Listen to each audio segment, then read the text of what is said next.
Assalamualaikum warahmatullahi wabarakatuh.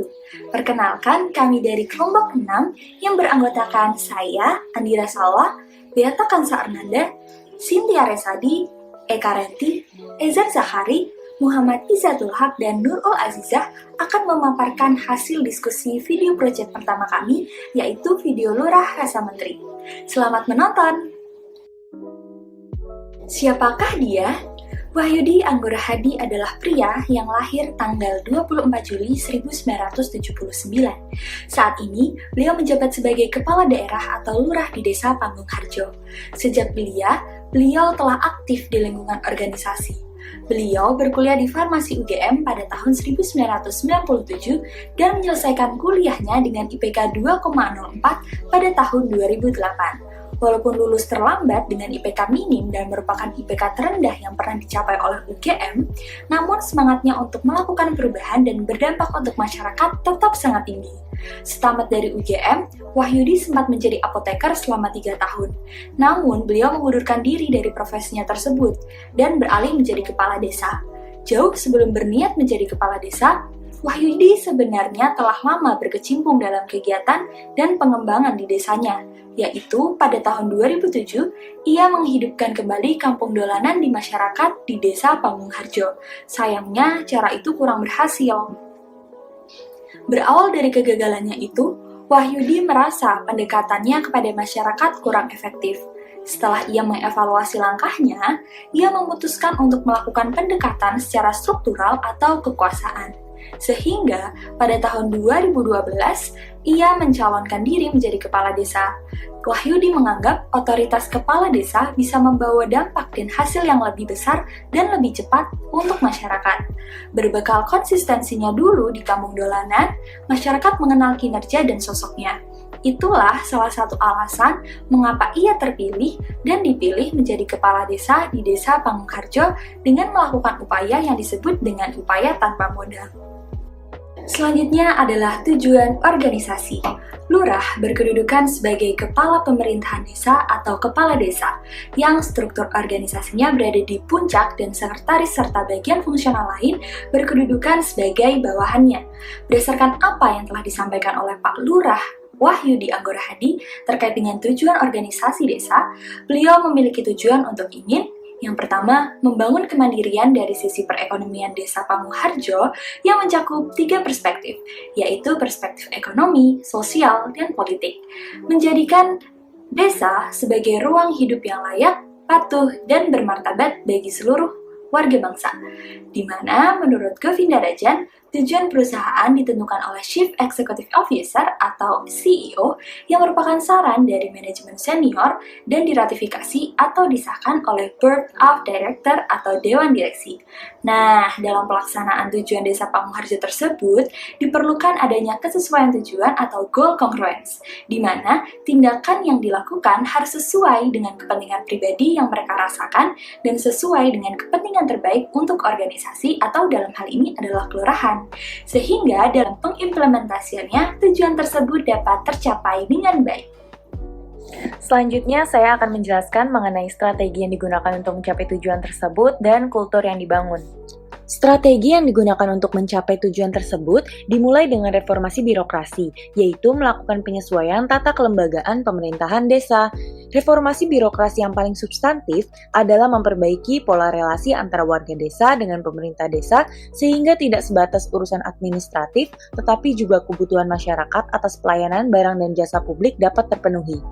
Hal itu diwujudkan melalui pendirian Badan Usaha Milik Desa atau BUMDes yang sudah memiliki 5 unit usaha, yaitu Jasa Pengelolaan Sampah, Kampung Mataraman, Deplataran, PT Sinergi Panggung Lestari, dan Pasar Desa yang harus dipandang dari perspektif ekonomi terkait profit, sosial terkait benefit, dan politik terkait kewenangan pemerintah desa, agar dapat terwujud kemandirian dan kesejahteraan bagi warga Desa Panggung Harjo. Tata kelola pemerintahan desa juga erat kaitannya dengan kapasitas politik dan kepemimpinan. Niat sejak awal adalah melawan politik uang karena kapasitas politik yang baik lahir dari proses politik yang baik pula.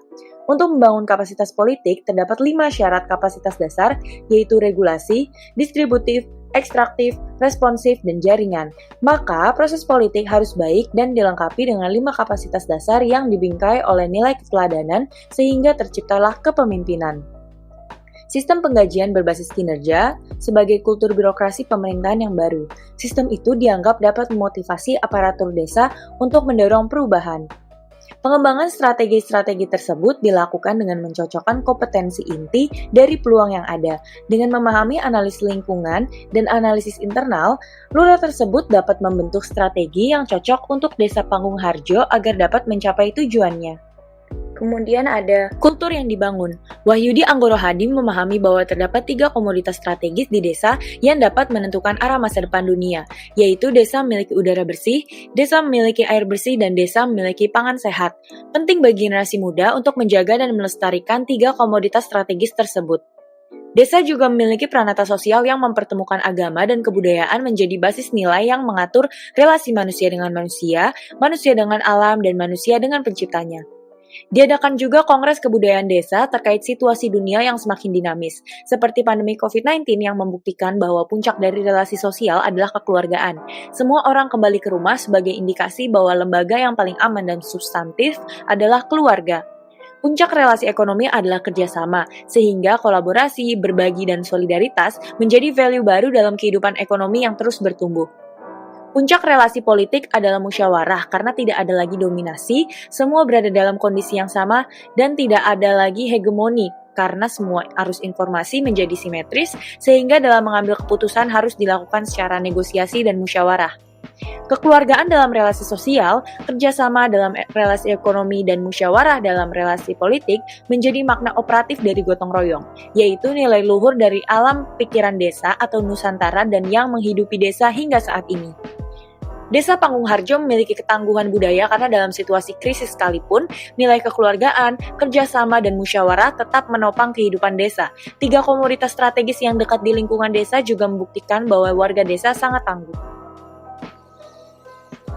Baik, untuk poin selanjutnya yaitu proses pengendalian manajemen yang diterapkan pada Desa Panggung Harjo. Nah, untuk proses pengendalian manajemen yang diterapkan oleh beliau kepada warganya merupakan kisah inspiratif yang bisa dicontoh baik pada kehidupan sehari-hari maupun untuk perangkat desa lain. Bapak Wahyudi Anggoro Hadi selaku Kepala Desa Panggung Harjo memiliki beberapa gagasan yang gagasan tersebut termasuk dalam proses pengendalian manajemen. Hal itu sangat membantu Desa Panggung Harjo untuk maju dan menjadi pionir bagi desa-desa lainnya. Berikut program kerja dan gagasan Pak Lurah yang memajukan desanya. Yang pertama itu ada kesadaran kolektif. Nah, beliau mencetuskan kampung dolanan yang didasarkan untuk anak-anak dimulai pada tahun 1999 dengan menggunakan pendekatan kultural atau kebudayaan. Tetapi hal tersebut baru bisa terrealisasikan dengan baik pada tahun 2007 dengan adanya bencana pada tahun 2006 di Jogja. Karena menurut beliau dengan adanya bencana tersebut, kesadaran kolektif dari warga desa itu terbentuk seperti itu. Untuk yang kedua, ada rekayasa sosial. Nah, untuk mewujudkan pemerintahan desa yang bersih, transparan, bertanggung jawab, menurut beliau itu pemerintah desa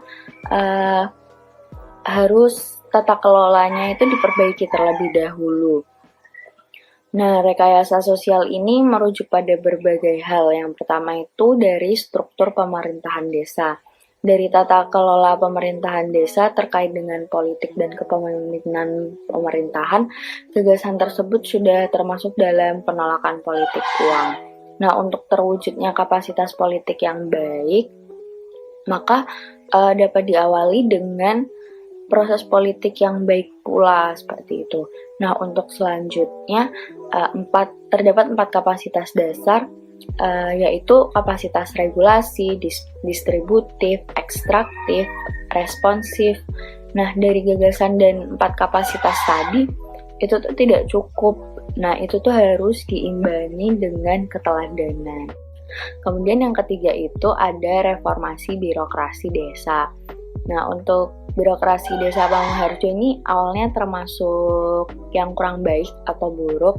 Nah, di sini karena termasuk lamban, kemudian ada korupsi, dan ada bias dari kepentingan hak alih desa.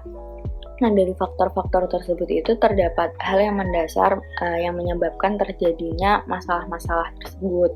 Yang pertama itu tidak hadirnya negara untuk memajukan desa.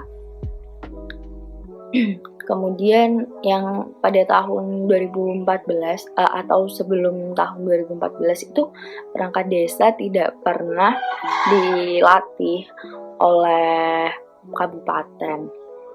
Nah, kemudian dalam pemerintahan desa sendiri itu tidak pernah dikenalkan jenjang karir seperti contoh, misal jika ada satu orang yang sudah menjabat sebagai kepala urusan, maka seumur hidup dia sampai pensiun dia akan menjabat sebagai kepala urusan seperti itu. Nah, dari masalah-masalah tersebut itu beliau melakukan perubahan pada birokrasi desa. Nah, tahapan awalnya yang dilakukan itu melakukan perubahan relasi warga desa dengan aparat desa atau perangkat desa, karena komunikasi yang dilakukan itu hanya sebatas relasi administratif saja, misalnya seperti mengurus KTP atau membuat kartu keluarga baru seperti itu. Nah, untuk dalam rangka merubah relasi yang kurang baik ini, maka beliau mengambil keputusan dengan memperluas dimensi pelayanan publik. Nah, cakupan itu tidak termasuk administratif saja, tetapi juga menyangkut barang dan jasa. Nah, sehingga barang dan jasa ini menjadi kebutuhan publik yang sifatnya wajib dipenuhi oleh perangkat atau pemerintah desa. Seperti itu. Kalau contohnya itu, misal ada anak yang tidak bisa atau belum menemukan sekolah, maka wajib halnya bagi pemerintah desa itu membantu anak tersebut, seperti itu. Kemudian pada tahun 2013 beliau mendirikan badan usaha milik desa atau BUMDes yang bergerak pada jasa pengelolaan lingkungan untuk membangun pola relasi yang baru antara warga desa dengan perangkat desa, seperti tujuan tadi di awal. Nah, dalam hal ini tuh BUMDes termasuk lembaga yang unik dan wajib bisa dilihat dari 3 perspektif. Nah, 3 perspektifnya itu apa aja? Yaitu perspektif ekonomi, sosial, dan politik. Nah, untuk perspektif ekonomi ini, karena di awal itu namanya badan usaha, maka perilaku atau entitasnya itu harus bisa dipahami dari kacamata bisnis atau entrepreneurship dan harus bisa dilihat dari segi profit yang didapat. Kemudian dapat dilihat dari perspektif sosial. Dari segi layanan publik di Pangungharjo ini, BUMDes dapat digunakan sebagai instrumen jaring pengaman sosial untuk memberikan sumber penghasilan yang layak kepada sebagian penduduk desa yang memiliki kerentanan finansial seperti anak yang putus sekolah, wanita sebagai kepala keluarga. Selain itu, Pak Lurah juga mempekerjakan manusia yang memiliki ODGJ, anak jalanan yang diusir dari daerah asalnya, kemudian bisa menetap, dan Pak Lurah mempekerjakan mereka seperti itu. Kemudian yang ketiga itu dapat dilihat dari perspektif politik. Nah, menurut beliau ini, karena apa yang dilakukan oleh BUMDes, sejatinya itu menjalankan sebagian kewenangan pemerintah desa, karena hal tersebut merupakan entitas negara, maka perilakunya harus bisa dilihat dari segi politik dan dapat menjadikan alat politik bagi pemerintah desa untuk mendidik warga desa dan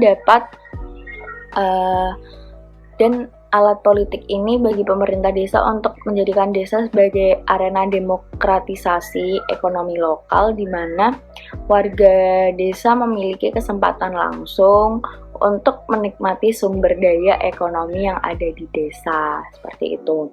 Nah, dari BUMDes ini memiliki 5 unit usaha yang berada di desa, yaitu jasa pengelolaan sampah. Dari jasa pengelolaan sampah ini, warga desa wajib memilah sampahnya, kemudian dapat dijual. Nah, dari hasil tersebut, beliau mengajak warganya untuk menabung, tapi menabung bukan dalam bentuk uang, tetapi dalam bentuk emas yang bisa, yang value-nya itu akan tiap tahun terus naik dan bisa digunakan untuk di masa yang akan datang. Misal seperti contoh, ada kepala keluarga yang memiliki anak 2 tahun. Maka beliau dari menabung emas itu bisa menggunakan profitnya untuk anaknya sekolah. Jika misal ada orang yang umurnya 45 tahun, maka keuntungannya itu bisa dipakai di hari tua. Nah, untuk remaja nih, itu bisa digunakan misal untuk kebutuhan nikah dan lainnya, seperti itu. Kemudian selain jasa pengelolaan sampah, yaitu ada Kampung Mataraman, ada The Pelataran, terus ada PT Sinergi Panggul Lestari. Ini tuh yang bergerak di bidang produksi minyak Tamano, dan beliau itu berfokus pada ekspor. Dan kemudian untuk selanjutnya ada Pasar Desa. Nah, pada tahun yang sama nih, Bapak Wahyudi Anggorohadi ini mendirikan BAPEL JPS atau Badan Pelaksana Jaringan Pengaman Sosial yang memiliki program kerja berupa kartu sehat, 1 rumah 1 sarjana, asuransi pendidikan, beasiswa pendidikan, kerjasama dengan pihak perguruan tinggi negeri maupun swasta, kemudian layanan kesehatan ibu dan anak. Nah, untuk layanan kesehatan ibu dan anak itu, beliau menekankan bahwa mereka berhak mendapatkan 7 kali pemeriksaan kehamilan, kemudian 1 kali persalinan normal, 2 kali pemeriksaan nifas, dan 5 kali imunisasi lengkap untuk bayi secara gratis yang terdapat di rumah bersalin pada desa Panguharjo ini. Nah, pada program kerja di atas itu bertujuan untuk memasukkan orang-orang baru yang mampu menjadi tiang bagi kelancaran program tersebut. Selain itu, berguna untuk memperbaiki dan memperbanyak orang-orang baru atau relasi-relasi baru. Seperti itu. Kemudian, materi selanjutnya akan dilanjutkan oleh rekan saya. Terima kasih. Baik, selanjutnya saya akan bahas mengenai struktur organisasinya. Pemerintahan Kelurahan Panguharjo terdiri atas lurah dan pamong kelurahan. Lurah sebagai pemimpin kelurahan dalam menyegerakan pemerintahan kelurahan dibantu oleh pamong kelurahan. Pamong kelurahan ini terdiri dari yang pertama ada sekretariat. Sekretariat dipimpin oleh carik yang berkedudukan dan tanggung jawab kepada lurah. Sekretariat ini sendiri terdiri dari 3 bidang urusan, yaitu urusan tata usaha dan umum, urusan tata keuangan, dan urusan tata perencanaan. Urusan tata usaha dan umum dipimpin oleh seorang kepala urusan tata laksana, lalu urusan tata keuangan dipimpin oleh seorang kepala urusan denata, dan yang ketiga ada urusan tata perencanaan dipimpin oleh seorang kepala urusan pangripta. Yang kedua ada pelaksana teknis. Pelaksana teknis ini terdiri dari 3 seksi, yaitu seksi keamanan, seksi kemakmuran, dan seksi sosial. Yang pertama ada seksi keamanan. Nah, seksi keamanan ini dipimpin oleh Jagabaya, lalu seksi kemakmuran dipimpin oleh Ulu-Ulu, seksi sosial dipimpin oleh Kami Tua. Dan terakhir ada pelaksanaan kewilayahan. Dalam pelaksanaan kewilayahan, satuan tugas kewilayahan ini disebut padukuhan. Padukuhan dipimpin oleh Duku. Yang pertama, kita akan bahas mengenai tugas lurah terlebih dahulu. Lurah bertugas menyelenggarakan pemerintahan kelurahan, melaksanakan pembangunan kelurahan, pembinaan kemasyarakatan kelurahan, lalu pemberdayaan masyarakat kelurahan, dan urusan keistimewaan. Selanjutnya, sekretariat. Sekretariat bertugas membantu lurah dalam bidang administrasi kelurahan. Carik dibantu oleh unsur staf yang terdiri dari urusan-urusan. Yang pertama, urusan tata usaha dan umum yang membantu carik dalam urusan ketatausahaan, rumah tangga, perlengkapan, dan aset. Yang kedua ada urusan tata keuangan yang membantu dalam urusan administrasi keuangan. Dan yang ketiga ada urusan tata perencanaan yang membantu tugas carik di bidang perencanaan, pengendalian dan pelaporan program pemerintah, pembangunan, pembinaan kemasyarakatan, pemberdayaan kemasyarakatan, dan urusan keistimewaan. Berikutnya ada pelaksana teknis. Pelaksana teknis merupakan unsur pembantu lurah sebagai pelaksana tugas operasional. Dalam pelaksanaan teknis terdapat unsur-unsur. Yang pertama ada seksi keamanan. Seksi keamanan merupakan unsur pelaksana teknis yang bertugas lurah di bidang pemerintahan, keamanan, ketertiban dan perlindungan masyarakat, serta melaksanakan tugas keistimewaan bidang pertanahan dan tata ruang. Yang kedua, seksi kemakmuran yang bertugas lurah di bidang kesejahteraan dan melaksanakan urusan keistimewaan sesuai dengan bidang tugasnya. Ketiga, seksi sosial yang bertugas lurah pada bidang agama, pembinaan kemasyarakatan, dan kesejahteraan rakyat serta melaksanakan urusan keistimewaan bidang kebudayaan. Yang terakhir adalah pelaksana kewilayahan. Pelaksana kewilayahan merupakan unsur pembantu lurah sebagai satuan tugas kewilayahan. Satuan tugas kewilayahan ini disebut dengan pendukuhan. Pendukung membantu lurah dalam melaksanakan tugasnya di wilayah kerja masing-masing. Baik, sekian presentasi dari saya. Selanjutnya akan dilanjutkan dengan teman saya. Terima kasih Cynthia. Sekarang saya akan menjelaskan bagaimana pimpinan mengelola SDM. Nah, ketika Pak Wahyudi menjadi lurah, beliau mendorong perubahan transformasi sosial dengan meletakkan dasar-dasar reformasi birokrasi. Nah, itu semua didorong dengan visi mewujudkan pemerintahan desa yang bersih, bertransparan, dan bertanggung jawab. Nah, untuk mewujudkan masyarakat desa Panggung Harjo yang demokratis, mandiri, sejahtera, serta berkesadaran lingkungan.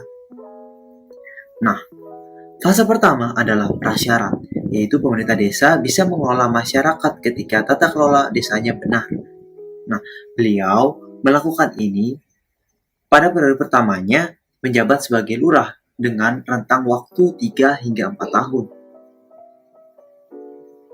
Nah, fase kedua, beliau memperluas dimensi pelayanan publik, tidak hanya administrasi publik, tapi juga pelayanan barang dan jasa publik.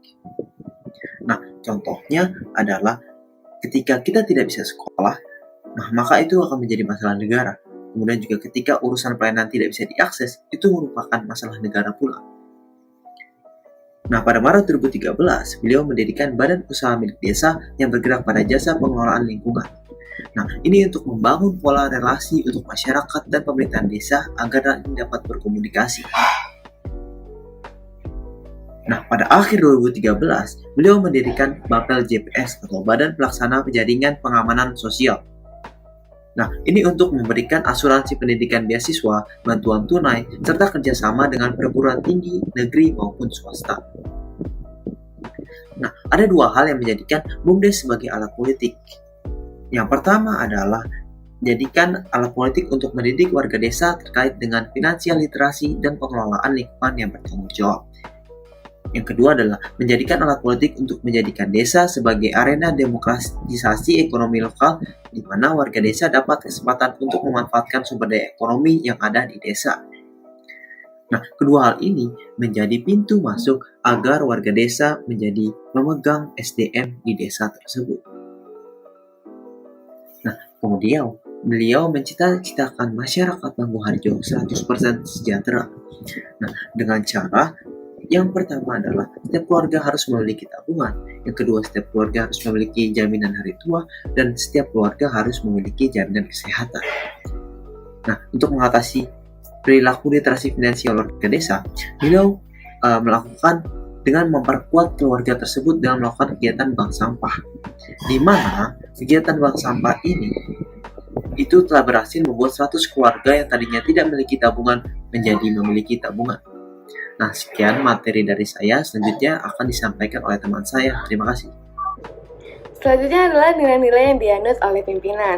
Yang pertama adalah berwawasan ke depan, yaitu dapat menetapkan tujuan yang menyeluruh dan visi yang dimiliki dapat dikomunikasikan dengan baik. Karena Pak Yudi paham betul bagaimana sifat dan karakteristik warganya. Beliau juga sudah memiliki gambaran ke depan bagaimana agar sukses meraih keberhasilan guna kemajuan masyarakat desanya. Lalu yang kedua adalah integritas dan kejujuran. Setiap proses mereka yang memiliki jabatan di pemerintahan pasti ada lika-liku selama proses pencalonan. Tidak sedikit yang akhirnya memilih untuk menggunakan politik uang sebagai upaya untuk mencapai dan meraih hati warganya. Tapi tidak dengan Pak Wahyudi, karena beliau mencalonkan dirinya bersih dengan upaya dan integritas yang dimilikinya. Beliau merasa untuk melawan mereka yang menggunakan politik uang, beliau juga harus mempunyai value yang sama, tapi tentu dengan menggunakan input yang berbeda, seperti mengisi kegiatan pelatihan dengan jam kerja yang dihargai dengan uang. Semakin banyak jam kerja dalam mengisi kegiatan pelatihan, itu sama dengan berapa banyak usaha yang dilakukan beliau agar dapat mengimbangi mereka yang licik menggunakan politik uang. Yang selanjutnya adalah keteladanan. Keteladanan itu merupakan sesuatu yang patut ditiru atau baik dicontoh seperti dari segi perbuatan, kelakuan, sifat, dan sebagainya. Untuk mewujudkan tata kelola pemerintahan yang baik, perlu dikokohi dengan sifat keteladanan. Dari situlah kepemimpinan baru bisa lahir. Seperti Pak Wahyudi, beliau memberikan contoh pada perangkat desa yang lain dengan selalu datang pagi dan pulang tepat waktu. Sehingga dengan melihat pemimpin yang tekun dan rajin, akhirnya banyak perangkat desa yang mengikuti sifat beliau tersebut. Yang selanjutnya adalah proaktif. Nah, Pak Yudi itu selaku lurah selalu mencari dan mengadopsi teknik dari dan pendekatan baru kepada warganya. Beliau melihat permasalahan akar yang dimiliki warganya dan menentukan pendekatan seperti apa sih yang dapat digunakan. Nah, salah satu contohnya adalah beliau paham bahwa ia harus mengubah pola relasi warga dengan pemerintah desa dari yang sekedar hanya administratif menjadi lebih daripada itu. Nah, sehingga akhirnya beliau memperluas pelayanan publik, anak yang tidak sekolah dan ibu hamil tidak memiliki akses kesehatan merupakan tanggung jawab pemerintah desa dan lain-lainnya. Baik, saya akan menjawab pertanyaan ke-8 mengenai hal-hal yang menginspirasi. Yang pertama adalah konsistensi. Pak Wahyudi memulai dari tahun 1999 di Desa Dolanat untuk menciptakan rekayasa sosial, yaitu membangun kesadaran kolektif yang akhirnya tercipta di tahun 2007, hingga diangkat menjadi lurah pada tahun 2012 dan terus memberikan perubahan yang baik hingga sekarang. Yang kedua, visioner dan progresif. Beliau menciptakan program-program yang sebelumnya belum terpikirkan oleh masyarakat desa, dan dengan kemampuannya itu ia menjadikan desa Panguraharjo menjadi mandiri secara ekonomi serta memiliki jaminan sosial yang cukup memadai. Yang ketiga, kerja keras. Berangkat dari idealismenya, menjadikan ia rela bekerja 20 jam per hari untuk melawan politik uang yang menjadi permasalahan umum pada perpolitikan di Indonesia. Yang keempat, kemampuan manajerial. Dari keinginannya untuk mereformasi birokrasi pemerintahan desa, beliau menunjukkan kepemimpinannya untuk menjadikan perangkat desa tidak hanya menjadi pelayan administratif, tapi juga memberikan pelayanan barang dan jasa publik. Sekian presentasi dari kelompok kami. Mohon maaf apabila ada salah kata atau perbuatan. Terima kasih dan sampai jumpa di video selanjutnya.